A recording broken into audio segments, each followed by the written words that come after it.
I woke up to flashing red and blue lights cutting across my cabin walls, and for a split second I thought someone had died on the road. Then I heard her voice, calm, clipped, confident, telling the police that I had no right to be standing on my own land. By the time the sun came up, the HOA had redrawn my shoreline, called me a trespasser, and started carving my father's legacy into pieces.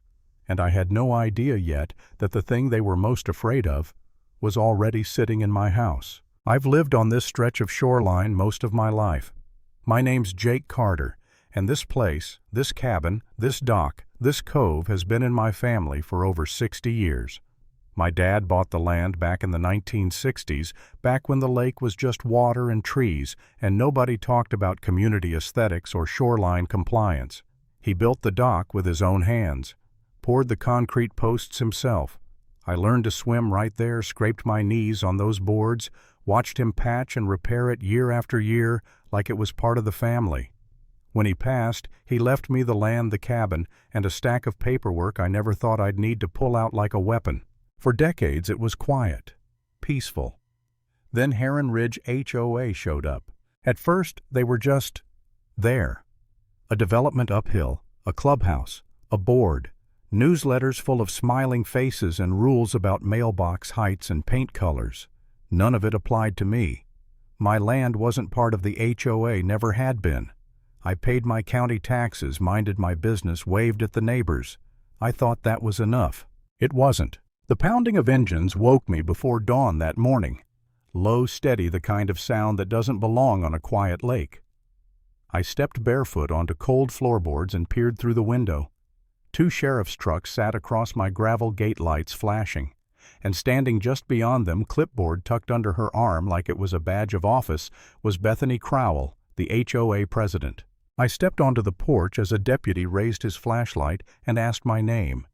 Before I could answer, Bethany stepped forward, chin high, and announced that the HOA had filed a trespassing complaint. She said I was occupying community property. She said I'd been served notices. She said I'd refused to leave. I actually laughed. A short, stunned sound. Trespassing. I told her I'd lived here since my father handed me the keys, that my family had owned this cove longer than the HOA had existed. She smiled that tight, rehearsed smile and said ownership was a matter of jurisdiction. According to her, the HOA had expanded its shoreline management boundaries the previous year. According to her, my cabin now fell under community authority. One of the deputies asked if I had proof of ownership. I went inside, grabbed the original deed, 1964 embossed seal survey numbers, and handed it to him. He studied it, nodded, said it looked valid.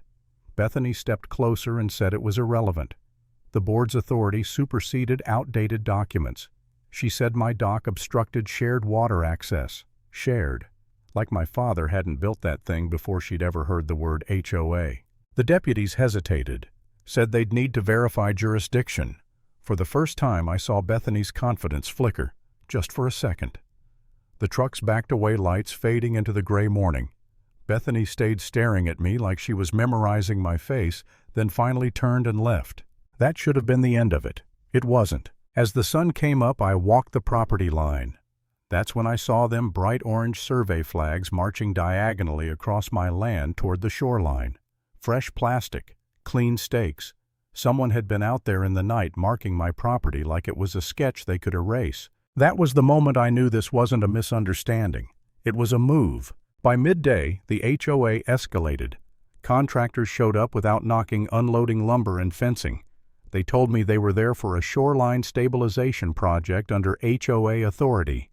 They hammered posts into my ground and nailed up signs warning of $500 fines for unauthorized use of the community lakefront.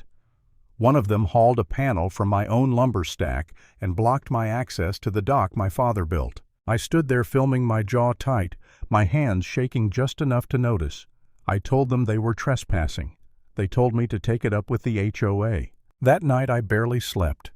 Around midnight I heard footsteps near the dock. Flashlights flickered. 3 figures crouched by the anchor posts. When I stepped out and told them to leave, they stammered something about inspections and ran. They dropped a laminated violation notice on the rocks, failure to maintain dock to community standards. At midnight, I stared at that piece of plastic and felt something cold settle in my chest. The next morning the map changed. Sarah Whitfield, an attorney and an old family friend, came by after I called her. She took one look at the survey flags and said they weren't county markers. Wrong color code. HOA contractors.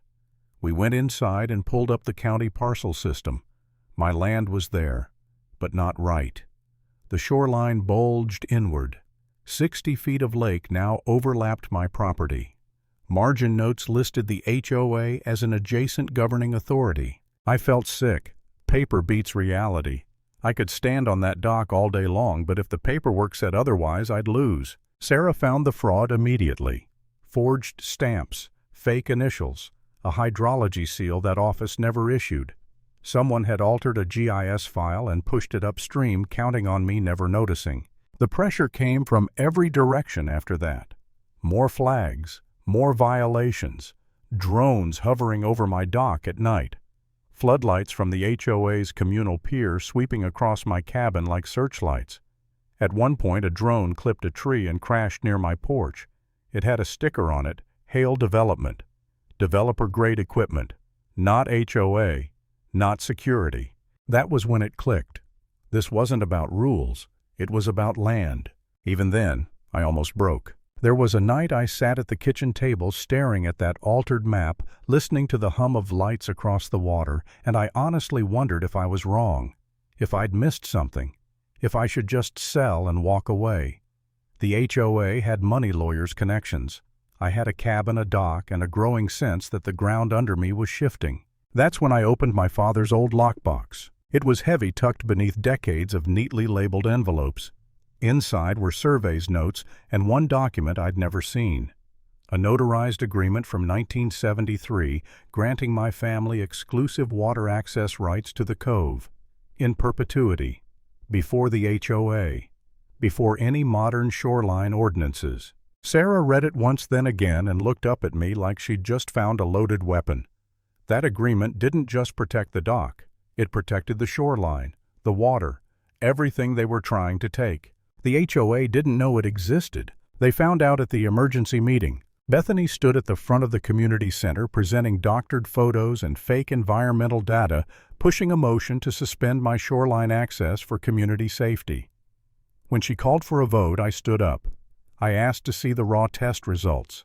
They were copied numbers, impossible patterns, lies. I showed the drone footage, the developer sticker, the altered map. And finally, when Bethany tried to wave a forged federal order like a crown, the county inspectors walked in and read the signature aloud, belonging to a man who'd retired 10 years earlier. The room exploded. Bethany's authority collapsed in real time. The HOA board voted to remove her on the spot. The county froze all HOA enforcement actions. Subpoenas followed, investigations, criminal referrals. The next morning the fences came down, the lights went dark, the dock was mine again. I stood there alone when it was over, listening to the water hit the boards my father built, and for the first time in weeks, the silence felt right. Because the lesson was simple. Paperwork can lie, power can bluff, but truth backed by preparation doesn't fold.